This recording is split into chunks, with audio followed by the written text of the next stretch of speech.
Bringing Ahsoka to life in her own show would be a challenge for any actress, and Rosario Dawson is no exception. Here's how she channeled the former Jedi warrior.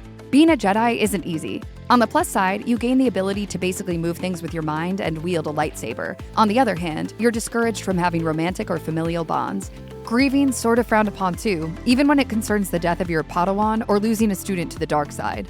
Is it any wonder Luke Skywalker ultimately wound up as a cantankerous old hermit chugging green milk on Ahch-To? Leaving the Jedi Order is no small thing either, as Anakin Skywalker's Padawan, Ahsoka Tano, learned when she did just that during the animated series Star Wars: The Clone Wars.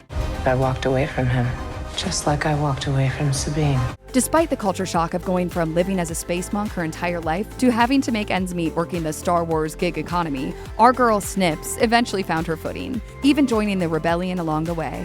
Her journey was far from easy, though. It's something Rosario Dawson took to heart while preparing to play the character in the live-action Mandalorian spin-off, Ahsoka. Speaking with IO9, Dawson said she trained 2 hours a day, 7 days a week in the lead-up to production on the show, only to spend as many as 7 to 12 hours filming fight scenes some days. But I loved that because that's who Ahsoka is. It's her. Every fiber of her being is on the line at every given moment, so it felt really good to have that strength. It was this amazing mental, emotional, physical experience. One of the many perks of telling Star Wars stories through animation is the freedom to stage lightsaber duels in just about any way you can imagine, without having to worry too much about those pesky real-life laws of physics. This did, however, present a problem when it came time to adapt Ahsoka's fighting style and techniques for live action in Ahsoka. As Dawson told IO9, there were some things she simply couldn't train for because, well, they're not something a real-life human being can actually do. She said, "Our stunt coordinator, Ming Chu, looked at Ahsoka's fighting style and said, that's not physically possible for a human. So let's see what we can do to figure out how to do that move.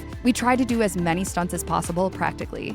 She continued, "We had ropes and pulleys and all kinds of things to make them work. There was a lot of experimentation, using technology that was developed while we were filming. Then there was the challenge of getting into Ahsoka's mindset. Ahsoka's had a rough time being on her own in a galaxy filled with Empire soldiers and Jedi hunters, so she's needed to stay in tip-top shape to stay alive."